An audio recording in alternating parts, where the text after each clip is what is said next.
Good morning friends. I am Khyati Patel from એસ્ટ્રોમેક વિદ્યાલય. આજના આ લેક્ચરની અંદર આપણે ચેપ્ટર નંબર 4ને આગળ વધારવાના છે, જેનો નેક્સ્ટ ટોપિક આપેલો છે મેમરીમાં ડેટાનું નિરૂપણ. આ ચેપ્ટર નંબર 4ની અંદર આપણે ગયા લેક્ચરની અંદર મેમરી વિશેની વાત કરી હતી. હવે આપણે આજના લેક્ચરની અંદર જોવાના છે કે મેમરીમાં ડેટાનું નિરૂપણ કેવી રીતે કરવામાં આવે છે. તો અત્યાર સુધીમાં આપણે મેમરી વિશેની વાતો કરી ત્યારે આપણે એવું શીખી ગયા કે કમ્પ્યુટર ફક્ત ને ફક્ત બાઇનરી નંબર, બાઇનરી ભાષા જાણે છે. કમ્પ્યુટર ફક્ત ને ફક્ત બાઇનરી લેંગ્વેજ સમજે છે. બાઇનરી ભાષા એટલે કે દ્વિઅંકી ભાષાની અંદર મેમરીમાં ડેટાનું નિરૂપણ કરવામાં આવે છે. આ બાઇનરી ભાષામાં ફક્ત ને ફક્ત 2 અંકનો સમાવેશ કરવામાં આવે છે. એ અંક છે તમારા 0 અને 1, બરાબર? 0 અને 1. એટલે આ બાઇનરી ભાષા તમારી દ્વિઅંકી પદ્ધતિ તરીકે પણ ઓળખાય છે, કારણ કે એની અંદર ફક્ત 2 અંકનો સમાવેશ કરવામાં આવે છે. એટલે એને દ્વિઅંકી પદ્ધતિ અથવા તો બાઇનરી નંબર સિસ્ટમ તરીકે પણ ઓળખવામાં આવે છે. હવે બાઇનરી નંબર સિસ્ટમમાં આ બાઇનરી નંબર છે એમ ઓળખવા માટે જે તમારી સંખ્યા હોય છે એ સંખ્યાને બાઇનરી પદ્ધતિની અંદર ફક્ત ને ફક્ત 2 સંખ્યા આવે છે, 0 અને 1. એટલે 0 અને 1નું કોમ્બિનેશન કરીને તમે કોઈ પણ સંખ્યા આ પ્રમાણે બનાવી શકો. તો આ તમારી એક દ્વિઅંકી પદ્ધતિમાં લખેલી સંખ્યા કહેવાય, દ્વિઅંકી સંખ્યા કહેવાય. તો આ દ્વિઅંકી સંખ્યા છે એમ રજૂ કરવા માટે એના છેડા પર બી લખવામાં આવે છે. બી એટલે કે બાઇનરી. એ બી કેપિટલમાં પણ તમે લખી શકો અને સ્મોલ બીમાં પણ લખી શકો, બરાબર? આ સિવાય તમે એ બાઇનરી પદ્ધતિ હોવાથી એની અંદર 2 જ અંક આવે છે, એટલે તમે સંખ્યાને છેડે પર 2 પણ લખી શકો. તો આ બાઇનરી પદ્ધતિને દર્શાવવા માટેની 3 અલગ અલગ રીત છે, બરાબર? એટલે આ બાઇનરી પદ્ધતિમાં તમે આ પ્રમાણે સંખ્યાને દર્શાવી શકો. દશાંશ સંખ્યાને તમારે દર્શાવવી હોય, દશાંશ સંખ્યા એટલે આપણે જે પ્રમાણે સંખ્યા લખીએ છીએ એ પ્રમાણે. આ તમારા કમ્પ્યુટરની આ પદ્ધતિમાં સંગ્રહ થયેલી સંખ્યા છે. હવે દશાંશ સંખ્યા એટલે આપણે જે પ્રમાણે લખીએ છીએ એ પ્રમાણે. તો તમારી દશાંશ પદ્ધતિની અંદર તમારા જે અંકો આવે છે એ દશાંશ પદ્ધતિની અંદર છે એમ દર્શાવવા માટે તમારે સંખ્યાને છેડા પર ડી લખવામાં આવે છે. ડી એટલે ડેસિમલ નંબર સિસ્ટમ. દશાંશ પદ્ધતિને ડેસિમલ નંબર સિસ્ટમ કહેવામાં આવે છે. એટલે એના છેડા પર ડી લખવામાં આવે અથવા તો એ ડી સ્મોલમાં પણ લખવામાં આવે છે. અને જેમ આ બાઇનરીમાં 2 લગાવવામાં આવે છે તેમ દશાંશ પદ્ધતિમાં સંખ્યાને છેડે 10 લગાવવામાં આવે છે. શું લગાવવામાં આવે? દશાંશ સંખ્યામાં સંખ્યાને છેડે 10 લખવામાં આવે છે, બરાબર? હવે આ તમારે ફક્ત થિયરીમાં MCQ માટે સમજવાનું છે. હવે તમને એક્ઝામની અંદર જે ક્વેશ્ચન પૂછાય છે એ તમને પૂછાય છે કે તમને કોઈ પણ એક દશાંશ સંખ્યા આપેલી હોય, બરાબર? દશાંશ સંખ્યા આપેલી હોય અને કીધેલું હોય કે આપેલી દશાંશ સંખ્યાને બાઇનરી સંખ્યામાં ફેરવો. આપેલી દશાંશ સંખ્યાને બાઇનરી સંખ્યામાં ફેરવો. તો હવે આપણે જોઈએ કે કોઈ તમને દશાંશ સંખ્યા આપેલી હોય એને તમે બાઇનરી સંખ્યામાં કેવી રીતે ફેરવી શકો. અહીં તમને બુકમાં 2 મેથડ આપેલી છે, પણ આપણે એમાંથી જે તમારી નીચેની જે ઇઝી મેથડ આપેલી છે તમને એ જ તમારે યાદ રાખવાની છે, એ જ તમારે એક્ઝામમાં પણ કરવાની છે. હવે અહીંયા તમને એક દશાંશ સંખ્યાનું એક્ઝામ્પલ આપેલું છે 125. માની લો કે આ 125 એક તમારી દશાંશ સંખ્યા છે અને આને તમને એક્ઝામમાં બાઇનરીમાં ફેરવવા માટે કીધું છે. તો એક વસ્તુ ધ્યાનમાં રાખવાનું કે બાઇનરી સંખ્યામાં ફક્ત તમારી પાસે આન્સર 2માં જ આવવો જોઈએ. એ સંખ્યામાં ફક્ત ને ફક્ત 1 અને 0 2 જ અંક આવવા જોઈએ. એના સિવાય બીજા કોઈ પણ અંકનો સમાવેશ થતો નથી. તો સૌપ્રથમ તમારે આપેલી સંખ્યાને 2 વડે ડિવાઈડ કરવાનું છે. આપેલી સંખ્યાને કેટલા વડે ડિવાઈડ કરવાનું છે? 2 વડે. કેમ 2 વડે? તો બાઇનરી સંખ્યામાં ફક્ત 2 જ અંક આવે છે એટલા માટે. તો સૌપ્રથમ તમારે અહીંયાથી એક અંક લેવાનો છે. અહીંયા આ 1 છે, 1ને હું 2 વડે ન ભાગી શકું એટલે હું અહીંયા આખી સંખ્યા લઉં છું 12. 12ને હું 2 વડે ભાગવાનો પ્રયત્ન કરીશ તો અહીંયા હું કેટલાને 2 વડે ગુણીશ તો 12 અથવા 12થી ઓછી સંખ્યા આવશે. તો હું 6ને 2 વડે ગુણું, 6ને 2 વડે ગુણું તો મને 12 મળી રહી છે. બરાબર, એટલે અહીંયા મારી 6 દુ 12 થઈ જાય છે. હવે મારી પાસે સંખ્યા બચી છે 5. પાછું તમારે અહીંયા એવી સંખ્યા મૂકવાની છે કે જેને તમે 2 વડે ગુણો તો 5 અથવા 5થી નાની સંખ્યા આવે. એનાથી ઉપર નથી જવાનું, કારણ કે ભાગાકાર કરો ત્યારે તમે એનાથી નાની વેલ્યુ લો છો. તો અહીંયા 2 ગુણ્યા 2 કરું, 2 ગુણ્યા 2 તો કેટલા થાય? 4 થાય. અને આ સંખ્યા મારી 5 છે એટલે અહીંયા શેષ કેટલી વધી? તો શેષ મારી વધી 1. કેટલી શેષ વધી? 1. એ શેષને તમારે આવી રીતે બાજુમાં લખતા જવાનું છે. બરાબર. પાછી હવે તમને સંખ્યા મળી 62. પાછી તમારે એને 2 વડે ભાગવાની છે. એક જ સંખ્યા સૌપ્રથમ લેવાની છે એટલે 3 દુને 6 થાય અને 2ને ભાગવાનું છે એટલે 2 ગુણ્યા 1 કરું તો મારું શું થાય? 2 થાય. શેષ શું વધી? તો કંઈ નહીં વધ્યું એટલે અહીંયા તમારે લખી દેવાનું 0. શું લખવાનું? 0. હવે તમારી પાસે સંખ્યા મળી 31. ફરીથી તમારે એને 2 વડે ભાગવાનું છે એટલે પાછું અહીંયા એક સંખ્યા લેવાની. એટલે આ 3 છે તો 2 ગુણ્યા 1 કરું તો કેટલા થાય? 2 થાય. અને શેષ કેટલી વધી? 1. તો એ શેષને તમારે આ 1ની આગળ મૂકવાની છે. એટલે હવે તમારી પાસે આ વેલ્યુ 1ની જગ્યા પર 11 થઈ ગઈ. કેટલી થઈ ગઈ? 11. એટલે હવે 5 દુ 10. શેષ કેટલી વધી? 1. એ શેષને અહીંયા મૂકવાની છે. તમે આને 31 છે એટલે 15 દુ 30 પણ કરી શકો તો 1 તમારા વધે. બરાબર. 15. પાછું તમારે એને 2 વડે ભાગવાનું છે એટલે 7 દુ 14 અને શેષ વધી 1. પાછું 2 વડે ભાગવાનું, 3 દુ 6, શેષ વધી 1. પાછું 2 વડે ભાગવાનું, 2 એકુ 2, શેષ વધી 1. અને છેલ્લે જે તમારી અહીંયા એક શેષ વધે છે, બરાબર, છેલ્લે જે તમારો આ 1 રહી છે એ 1ને તમારે એમ ને એમ અહીંયા મૂકી દેવાનો છે. બરાબર. 1ને તમારે શું કરવાનું છે? એમ ને એમ અહીંયા મૂકી દેવાનો છે. હવે 1ને તો આપણે 2 વડે ન ભાગી શકીએ ને, એટલે એમ ને એમ તમારે એને અહીંયા મૂકી દેવાનો. અને તમારો જે ફાઇનલ આન્સર તમે લખો ત્યારે તમારું ફાઇનલ આન્સર તમારે આ નીચેથી ઉપરની તરફ લખવાનો છે. નીચેથી ઉપરની તરફ આ જે શેષ છે એ શેષ તમે જોશો તો એ બાઇનરીમાં છે. બરાબર. એટલે તમારે આન્સર 125 જે છે એ 125 મારી કેવી સંખ્યા હતી? દશાંશ સંખ્યા હતી. એટલે મેં લખ્યું 10. એનું બાઇનરી કર્યું તો મને આન્સર શું મળ્યો? આન્સર ક્યાંથી લખવાનો? નીચેથી ઉપરની તરફ. એટલે 1 1 1 1 1 5 ટાઈમ 1 1 2 3 4 5 0 1. આ મારો આન્સર ક્યાં મળ્યો? બાઇનરીની અંદર. બરાબર. ખબર પડી ગયું? આવડી ગયું? તો આવી રીતે તમને એક્ઝામની અંદર કોઈ પણ એક વેલ્યુ આવી રીતે આપેલી હશે એને તમારે બાઇનરીમાં ફેરવવાનું છે અને એ તમારે કમ્પલસરી એક્ઝામની અંદર તમને પૂછાય છે. બરાબર. ફરીથી એક વખત જોઈ લઈએ. જે આપેલી સંખ્યા હોય એને 2 વડે ભાગવાનું. અહીંયા તમારે એવી વેલ્યુ મૂકવાની છે કે જેનાથી આના કરતાં નાની વેલ્યુ તમને મળે. એટલે અહીંયા મેં 6 દુ 12 કર્યા. હવે તમારે બીજી વેલ્યુ લેવાની 5 એટલે 2 દુ 4, શેષ વધી 1. હવે 62 છે એટલે 30 દુ 60 કરીએ. બરાબર. સોરી, 31 દુ તમારા 62 થાય. 31 દુ 62 એટલે તમારી વેલ્યુ અહીંયા શેષ તમારું 0 વધે. 15 દુ 30, શેષ 1 વધે. 7 દુ 14, શેષ 1 વધે. 3 દુ 6, શેષ 1 વધે. 2 એકુ 2, શેષ 1 વધે. છેલ્લે જે 1 વધે એને એમને એમ મૂકી દેવાનો અને આન્સર લખવામાં યાદ રાખવાનું છે. આન્સર નીચેથી ઉપરની તરફ લખવાનો છે.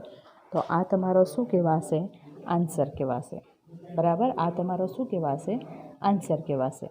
હવે તમારે આ તમારું થઈ ગયું દશાંશ પદ્ધતિને બાઇનરી પદ્ધતિમાં ફેરવવાનું. હવે તમને એક્ઝામની અંદર સેમ રિવર્સ પ્રોસેસ પૂછવામાં આવેલી હશે.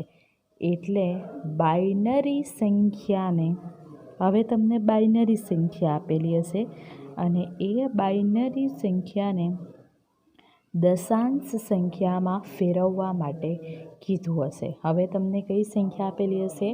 બાઇનરી, અને એને તમારે કયામાં ફેરવવાનું છે? દશાંશની અંદર. બરાબર. તો જોઈ લઈએ. તમને માની લો કે તમને કોઈ એક બાઇનરી વેલ્યુ આપેલી છે 101. તમને એક બાઇનરી વેલ્યુ શું આપેલી છે? 101. બરાબર. આ માની લો કે તમને એક વેલ્યુ આપેલી છે. હવે તમારે એને જો લોંગ રીતથી કરવું હોય, એને તમે બે રીતે કરી શકશો. અને જો લાંબી રીતથી તમારે કરવું હોય તો એની લાંબી રીત પણ છે, અથવા તો તમે એક જ સ્ટેપમાં એનો આન્સર લાવવા માંગતા હોય તો પણ એ થઈ જશે. જોઈએ બંને રીત. અહીંયા તમારું જે સંખ્યા આપેલી હોય ને એ સંખ્યાને તમારે 2 વડે ગુણી દેવાનું. બધી સંખ્યાને 2 વડે ગુણીને લખી દેવાનું. એટલે હું અહીંયા આસાની રહે એટલા માટે બ્રેકેટનો ઉપયોગ કરું છું. 1 × 2. જે સંખ્યા હોય એને 2 વડે ગુણીને લખી દેવાનું. બરાબર. જેટલી બી સંખ્યા આપેલી હોય એ બધાને શું કરવાનું? 2 વડે ગુણીને લખી દેવાનું. આ બધામાં તમારે હવે આ 2 છે એ 2ની ઉપર તમારે ઘાત મૂકવાના ચાલુ કરવાના છે. 2ની ઉપર શું કરવાનું? તમારે ઘાત મૂકવાના ચાલુ કરવાના. પણ એ ઘાત તમારે 0થી મૂકવાના ચાલુ કરવાના અને જમણી બાજુથી ડાબી બાજુ જવાનું છે. બરાબર. જમણી બાજુથી ડાબી બાજુ જવાનું અને એ 0થી મૂકવાના ચાલુ કરવાના છે. 0, 1 અને 2. બરાબર. 0, 1 અને 2. અને આ બધાનું તમારે એડિશન કરવાનું, એટલે વચ્ચે આવે તમારું પ્લસ. હવે આ તો તમારું સિમ્પલ મેથ્સનું એક ફોર્મ્યુલા થઈ ગઈ, સિમ્પલ મેથ્સનું એક ઇક્વેશન થઈ ગયું. આને સોલ્વ કરતાં કદાચ તમને આવડતું જ હશે. આને સોલ્વ કરીએ. 2⁻2 એટલે 2 × 2. 2 × 2 કરે તો 4 આવે. 4 × 1 કરે તો જવાબ શું આવે? 4 જ આવે. બરાબર. પ્લસનું સિમ્બોલ પાછું એમને એમ મૂકી દઈએ. 0 સાથે જે કોઈ બી ઘાત હોય એને ગુણવાનું જ નહીં, કેમ કે કોઈ બી સંખ્યાને આપણે 0 સાથે ગુણીએ એટલે આન્સર શું મળે આપણને? 0 મળે. બરાબર.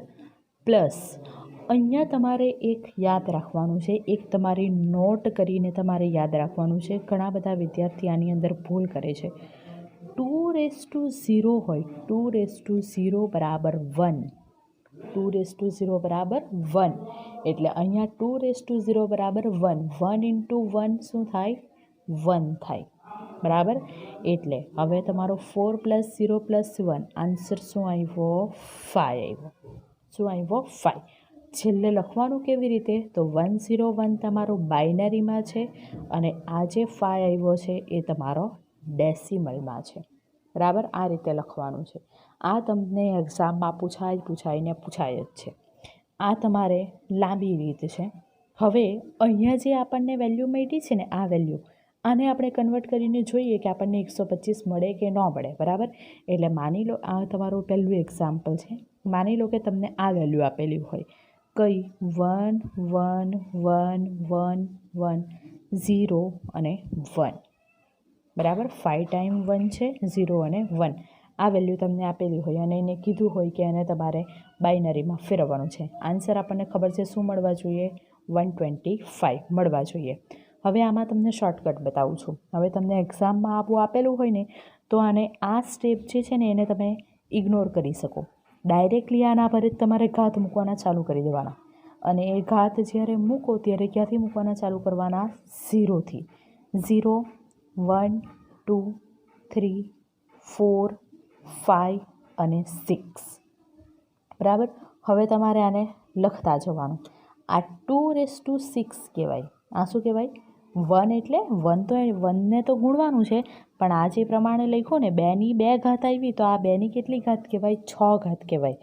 એટલે 2ની 6 ઘાત એટલે શું? તો 2 × 2 × 2 × 2 × 2 × 2 કેટલી વખત લેવાના? 6 વખત. એટલે 2 દુ 4, 4 દુ 8, 8 દુ 16, 16 દુ 32 અને 32 દુ 64. કેટલા આવશે? અહીંયા 2ની 6 ઘાત એટલે 64 આવે. બરાબર. હવે પછી વચ્ચે કરવાનું છે આપણે પ્લસ, એટલે પ્લસનું સિમ્બોલ મૂકતા જવાનું. 2ની 5 ઘાત એટલે 5 સુધી જ લેવાનું. એટલે 2 દુ 4, 4 દુ 8, 8 દુ 16, 16 દુ 32 કેટલા આવ્યા? 2 ની 5 ઘાત એટલે 32, 2 ની 4 ઘાત એટલે 2 દુ 4 દુ 8 દુ 16 બરાબર 16, 2 ની 3 ઘાત એટલે 2 દુ 4 દુ 8 બરાબર, 2 ની 2 ઘાત એટલે 2 દુ 4 બરાબર. આ તો 0 જ છે એટલે આને તો ગુણવાનું જ નહીં, કંઈ નહીં કરવાનું. હવે આ તમારી 2 ની 0 ઘાત છે, 2 ની 0 ઘાત એટલે મેં શું કીધું? 2⁻0 બરાબર શું થાય? 2⁻0 બરાબર 1 થાય, અને 1 ગુણ્યા 1 એટલે શું આવે? 1 આવે બરાબર. આ બધાનો સરવાળો કરવાનો. 6 ને 4 10 ને 8 18 ને 2 20 ને 4 24 ને 1 25, 25 નો 5 વધી 2 6 ને 4 10 ને 2 12. આવી ગયો આન્સર તમારો 125. તો આ સંખ્યા તમારે જે કન્વર્ટ કરી એ બરાબર છે, એટલે આમાં તમારે આવી રીતે આન્સર લખવાનો. આ તમારી બાઇનરી છે અને એનો 125 તમારો શું આવ્યો? ડેસિમલ આવ્યો બરાબર. તો આ પ્રમાણે તમને એક્ઝામની અંદર 2 વસ્તુ પૂછાશે. પહેલું તમને આપેલી હશે એ દશાંશને બાઇનરીમાં ફેરવવાનું, અને બીજું બાઇનરીને દશાંશમાં ફેરવવાનું બરાબર. આ તમને એક્ઝામની અંદર આપેલું હશે, વ્યવસ્થિત રીતે તમારે આ કરવાનું છે. નેક્સ્ટ ટૉપિક તમને બતાવેલું છે ઋણ ન હોય તેવી પૂર્ણાંક સંખ્યાનું નિરૂપણ. ઋણ ન હોય તેવી પૂર્ણાંક સંખ્યાનું નિરૂપણ, અથવા તો ઋણ ન હોય તેવી એનો મતલબ શું થયો? ધન સંખ્યા થયો. એટલે કમ્પ્યુટરની મેમરીમાં ધન સંખ્યા અથવા તો ઋણ સંખ્યા, બેમાંથી કોઈ પણ પ્રકારની સંખ્યાનો સંગ્રહ કરવો હોય તો એના માટે કંઈક 3 અલગ અલગ પદ્ધતિ વાપરવામાં આવે છે બરાબર. આ ઋણ ન હોય તેવી પૂર્ણાંક સંખ્યાનું રિપ્રેઝન્ટેશન, એના માટે તમને એક કોષ્ટક આપેલું છે, પણ એ કોષ્ટક તમે ન યાદ રાખશો તો ચાલશે, અને નેક્સ્ટ ટૉપિક જે આપેલો છે એ જ તમે કરશો તો પણ ચાલશે. ટૉપિક તમને આપેલો છે ચિહ્ન સાથેની પૂર્ણાંક સંખ્યાનું નિરૂપણ બરાબર. ચિહ્ન સાથેની પૂર્ણાંક સંખ્યાનું નિરૂપણ. હવે 0 ધન અને 0 ધન અને ઋણ સંખ્યાને દર્શાવવા માટે તમારી પાસે 3 અલગ અલગ રીત છે. આ સંખ્યાને તમે 3 અલગ અલગ રીત વડે દર્શાવી શકો. પહેલી જે રીત છે એ છે તમારી ચિહ્ન સાથેની પદ્ધતિ. બીજી જે રીત છે એને કહેવામાં આવે છે એકની પૂરક પદ્ધતિ, અને ત્રીજી જે રીત છે એને કહેવામાં આવે છે 2ની પૂરક પદ્ધતિ બરાબર. હવે આની અંદર શું કરવામાં આવે? તો ચિહ્ન સાથેની પદ્ધતિમાં, આ તમારા ચિહ્ન સાથેની પદ્ધતિ હોય. હવે યાદ રાખો, ચિહ્ન સાથેની પદ્ધતિમાં ડાબી બાજુના સૌપ્રથમ બીટનો ઉપયોગ, તમારે જે સંખ્યા આપેલી હોય એ સંખ્યાની ડાબી બાજુનો સૌપ્રથમ બીટ, માની લો કે તમારું આ પહેલી વેલ્યુ છે ચિહ્ન સાથેની પદ્ધતિ બરાબર. ચિહ્ન સાથેની પદ્ધતિ, આની અંદર માની લો કે તમને આ પ્રમાણે સંખ્યા આપેલી હોય. આ સંખ્યાની ડાબી બાજુનો એટલે આ બાજુનો સૌપ્રથમ બીટ, ડાબી બાજુનો સૌપ્રથમ બીટનો ઉપયોગ ચિહ્ન માટે કરવામાં આવે છે. એ શાના માટે કરવામાં આવે? ચિહ્ન માટે કરવામાં આવે. એટલે જો તમારી ધન સંખ્યા હોય તો ધન સંખ્યા માટે સંખ્યાની શરૂઆતમાં પ્રિફિક્સ તરીકે 0 વાપરવામાં આવે. શું વાપરવામાં આવે? ધન સંખ્યા માટે 0 અને ઋણ સંખ્યા માટે પ્રિફિક્સ તરીકે 1નો ઉપયોગ કરવામાં આવે છે બરાબર. તો આથી તમારી પાસે આ 101 જે આપણે જોઈ ગયા, એનું આપણે દશાંશમાં ફેરવ્યું તો એનો આન્સર 5 આવ્યો હતો બરાબર. 5 આવ્યો હતો, પણ એ સંખ્યા 5 ધન છે કે ઋણ છે, તો એ જોવા માટે તમારે આ ડાબી બાજુનો પહેલો બીટ જોવાનો, અને ડાબી બાજુનો પહેલો બીટ 1 છે. 1 હોય તો તમારે એને ઋણ સંખ્યા તરીકે દર્શાવવાનું છે. એટલે આ જે 5 છે એ 5 કમ્પ્યુટરની મેમરીની અંદર એની વેલ્યુ શાના તરીકે સ્ટોર થાય? -5 તરીકે સ્ટોર થાય છે બરાબર. તો અહીંયા તમારો સંખ્યાની ડાબી બાજુનો જે પહેલો બીટ છે એ ચિહ્ન માટે વાપરવામાં આવે છે ચિહ્ન સાથેની પદ્ધતિમાં, અને એ 0 હોય તો ધન સંખ્યા દર્શાવે અને 1 હોય તો ઋણ સંખ્યા.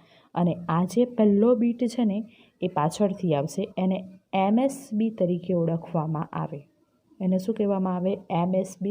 એટલે એનું પૂરું નામ છે મોસ્ટ સિગ્નિફિકન્ટ બીટ.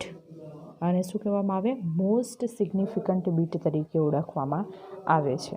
બરાબર. તો આ તમારી ચિહ્ન સાથેની પદ્ધતિ થઈ. નેક્સ્ટ છે તમારી એકની પૂરક પદ્ધતિ. એકની પૂરક પદ્ધતિ ખૂબ જ આસાન છે.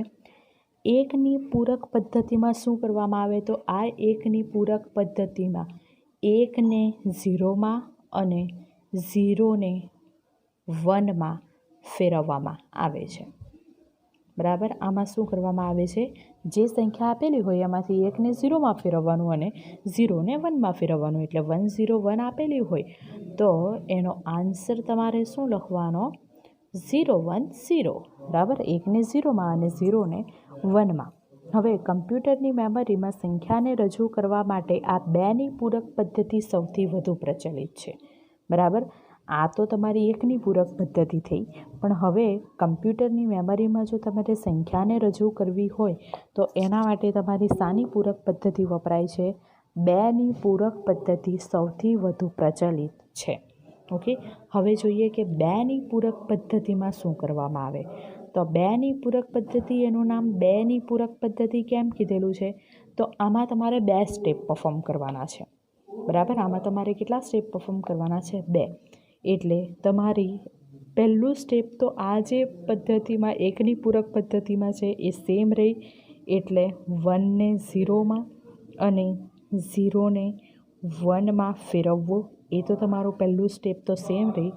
અને મળેલ જવાબમાં 1 ઉમેરવું. તમને જે જવાબ મળે છે એમાં શું કરવાનું? 1 તમારે ઉમેરવાનું છે. એ તમારી બેની પૂરક પદ્ધતિ કહેવાય. શું કહેવાય? એ તમારા બેની પૂરક પદ્ધતિ કહેવાય. ઓકે.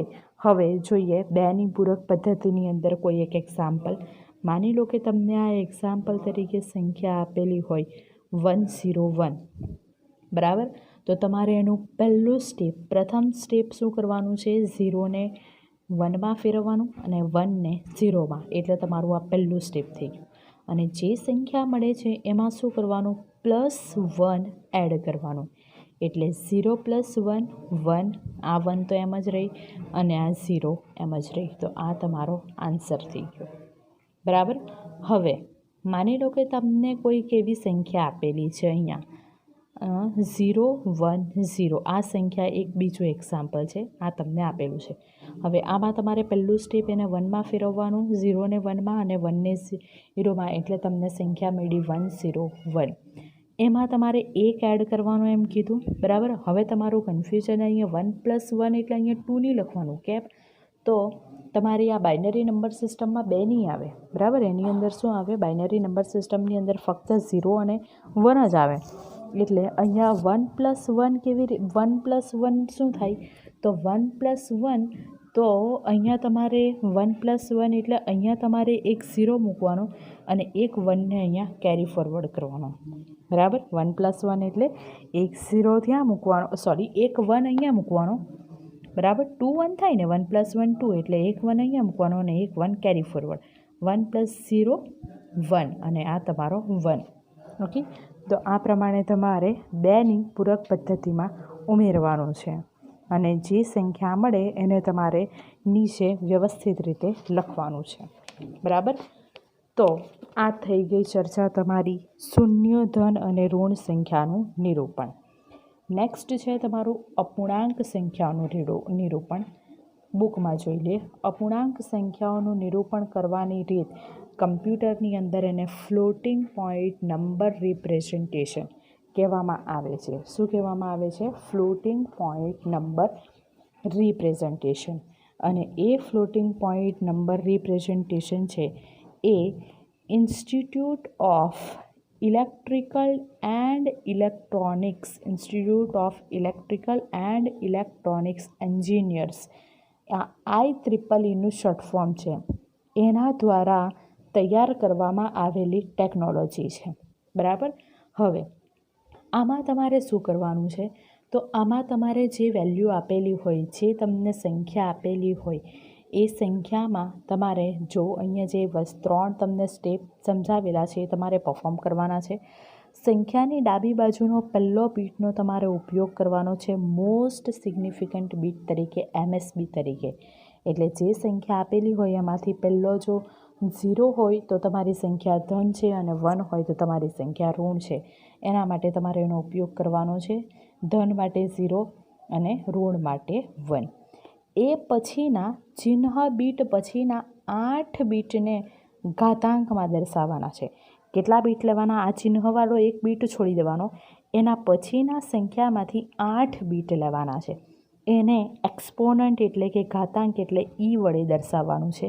અને બાકીની જે ભાગ છે, બાકીની જે સંખ્યા છે, અહીંયા જે બચે છે એ તમારું ફ્રેક્શન કહેવાય છે, જેને F વડે દર્શાવવાનું છે. અને એ તમારી અપૂર્ણાંક સંખ્યા છે. બરાબર. અહીંયા તમને એક એક્ઝામ્પલ આપેલું છે, એ એક્ઝામ્પલ જોઈ લો. અહીંયા આવી રીતે તમને એક્ઝામ્પલ આપવામાં આવે અને કહેવામાં આવે કે આપેલી સંખ્યાને અપૂર્ણાંકની રીતે દર્શાવો. તો અહીંયા તમારે અપૂર્ણાંકની રીતમાં 3 વસ્તુ દર્શાવવાની, S, E અને F. S એટલે તમારો મોસ્ટ સિગ્નિફિકન્ટ બીટ, સાઇન માટે વપરાય છે. આ જે E છે એ એક્સપોનન્ટ છે અને આ F છે એ ફ્રેક્શન છે. એટલે આમાં સંખ્યામાંથી સંખ્યાની ડાબી બાજુનો પહેલો બીટ લઈ લેવાનો, એટલે S = 1 એમ લખી દેવાનું. એ પછીના 8 બીટ E માટે વપરાય, એટલે એના પછીના 8 બીટ E બરાબર લખી દેવાના. અને પછીની બાકીની સંખ્યા શાના તરીકે લખી દેવાની? F તરીકે લખી દેવાની. બરાબર. તો આ શું થઈ ગયું? અપૂર્ણાંક સંખ્યાઓનું નિરૂપણ. નેક્સ્ટ ટોપિક આપેલો છે અક્ષરનું નિરૂપણ. અક્ષરનું નિરૂપણ કરવા માટે તમારું પેટર્ન રજૂ કરવામાં આવે છે. દરેક અક્ષરને 7, 8, 16 અથવા 32 બીટના સમૂહથી રજૂ કરી શકાય છે. અને આવા નિયમો જે બીટની ચોક્કસ લંબાઈ નક્કી કરે છે તેને કોડિંગ સ્કીમ કહેવામાં આવે છે. હવે કમ્પ્યુટરમાં આ કોડિંગ સ્કીમ માટે તમારી 3 કોડિંગ સ્કીમ વપરાય છે: ASCII, ANSI અને EBCDIC. આના પૂરા નામ તમારે યાદ રાખવાના છે, ASCII, ANSI અને EBCDIC. ASCIIનું પૂરું નામ છે American standard code for information interchange. ANSIનું પૂરું નામ છે અમેરિકન નેશનલ સ્ટાન્ડર્ડ ઇન્સ્ટિટ્યૂટ. અને EBCDIC extended binary coded decimal interchange code. બરાબર. આ 3 સ્કીમ તમારું સંખ્યાનું નિરૂપણ કરવા માટે કમ્પ્યુટરમાં વપરાય છે, જે દરેકના ફૂલ ફોર્મ તમારે યાદ રાખવાના છે. હવે આ અલગ અલગ પદ્ધતિ, અલગ અલગ કોડ વાપરે છે એમ કીધું. તો સંખ્યાનું નિરૂપણ કરવા માટે તમારા કમ્પ્યુટરની અંદર યુનિકોડની સ્કીમ પણ વપરાય છે. શાની સ્કીમ વપરાય છે? યુનિકોડની સ્કીમ પણ વપરાય છે. અને યુનિકોડ 16 અથવા તો 32 બીટ વાપરે છે. કેટલા બીટ વાપરે છે? 16 અથવા તો 32 બીટ. એટલે આની અંદર, આ ટોપિકની અંદર જો વાત કરીએ તો અક્ષરનું નિરૂપણ કરવા માટે તમારા કમ્પ્યુટરની અંદર ટોટલ 4 પ્રકારની રીત વપરાય છે. પહેલી છે ASCII, એનું પૂરું નામ તમારે યાદ રાખવાનું. બીજી છે ANSI અને ત્રીજી છે EBCDIC.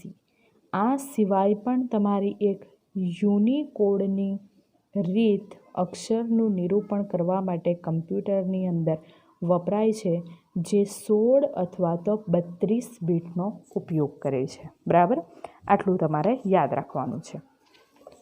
નેક્સ્ટ તમારું છે ઇમેજ, એટલે કે ચિત્રનું કમ્પ્યુટર મેમરીમાં નિરૂપણ. ચિત્રનું કમ્પ્યુટર મેમરીમાં નિરૂપણ. કમ્પ્યુટરમાં સંગ્રહ કરવામાં આવેલ ચિત્રને ડિજિટલ ઇમેજ કહેવામાં આવે છે. શું કહેવામાં આવે? ડિજિટલ ઇમેજ કહેવામાં આવે છે. હવે આ ઇમેજની રજૂઆત માટે વેક્ટર ઇમેજ રિપ્રેઝન્ટેશનનો ઉપયોગ કરવામાં આવે છે. શાનો ઉપયોગ કરવામાં આવે? Vector image representation. બરાબર. હવે કમ્પ્યુટરની અંદર તમારી ઇમેજનો સંગ્રહ કરવા માટે ઇમેજને ચોક્કસ રો અને કોલમમાં વિભાજિત કરવામાં આવે છે. રો અને કોલમનું છેદન બિંદુથી જે બને છે એને સેલ એટલે કે પિક્સેલ તરીકે ઓળખવામાં આવે છે અને પિક્સેલમાં રંગની કિંમત હોય છે જે રંગની તેજસ્વીતા દર્શાવે છે. બરાબર. એટલે એની જો સીધી સાદી ભાષામાં વાત કરીએ તો ઇમેજનો સંગ્રહ કરવા માટે તમારા કમ્પ્યુટરની અંદર પિક્સેલનો ઉપયોગ કરવામાં આવે છે. ચિત્રનો વાત કરીએ તો એની અંદર પિક્સેલની પ્રમાણે તમારા કમ્પ્યુટરની અંદર ઇમેજનો સંગ્રહ થાય છે. આ પિક્સેલનું પૂરું નામ પિક્ચર એલિમેન્ટ છે. શું છે? પિક્ચર એલિમેન્ટ છે. અને પિક્સેલ કોને કહેવામાં આવે તો કમ્પ્યુટરની સ્ક્રીન પર આવેલ નાનું ટપકું એને શું કહેવામાં આવે? પિક્સેલ કહેવામાં આવે છે. એને શું કહેવામાં આવે? પિક્સેલ તરીકે ઓળખવામાં આવે છે. બરાબર. તો આ રીતે પિક્સેલના પ્રમાણમાં તમારા કમ્પ્યુટરની અંદર ઇમેજનો સંગ્રહ થાય છે. હવે તમને અહીંયા આ ઇમેજના ફોર્મેટ આપેલા છે. એ ફોર્મેટના તમારે જે એક્સટેન્શન છે એ એક્સટેન્શન તમારે ખાલી એના શોર્ટ ફોર્મ યાદ રાખશો તો ચાલશે. આ ઇમેજના એક્સટેન્શન છે .bmp, .jpg, .png, .gif અને .tiff. તમે 10મા ધોરણમાં આગળ આવશો તેમ આપણે આ દરેકના એક્સટેન્શન પાછા તમે વાપરશો પણ એના ફૂલ નામ પણ તમે ત્યારે યાદ રાખશો. એવી જ રીતે તમને આ લાસ્ટ પેરેગ્રાફ તમે જોશો તો એમાં તમારા ઓડિયો ફાઇલ્સના ફોર્મેટ આપેલા છે. ઓડિયો ફાઇલ્સના ફોર્મેટ .wav, .mp3 અને .wma. બરાબર. એવી જ રીતે તમારા વિડીયો ફાઇલના ફોર્મેટ છે એ પણ તમારે યાદ રાખવાના છે. .flv, .avi, .wmv અને .mp4. આ તમારી વિડીયો ફાઇલના એક્સટેન્શન છે. બરાબર. ફોર્મેટ છે. તો આટલી બાબત તમારે આ ચોથા ચેપ્ટરની અંદર યાદ રાખવાની છે. આટલી બાબત પછી તમારું આ ચોથું ચેપ્ટર પૂરું થાય છે. એની અંદર તમારે દરેક બાબત તમારા વિડીયોમાંથી જોઈને વ્યવસ્થિત રીતે સમજીને તમારી નોટબુકમાં લખવાની છે અને એક્સરસાઇઝની પાછળ આપેલા MCQને પણ તમારે તમારી નોટબુકની અંદર લખવાના છે. નેક્સ્ટ લેક્ચરની અંદર આપણે નેક્સ્ટ ચેપ્ટર વિશે વાતો કરીશું. Thank you.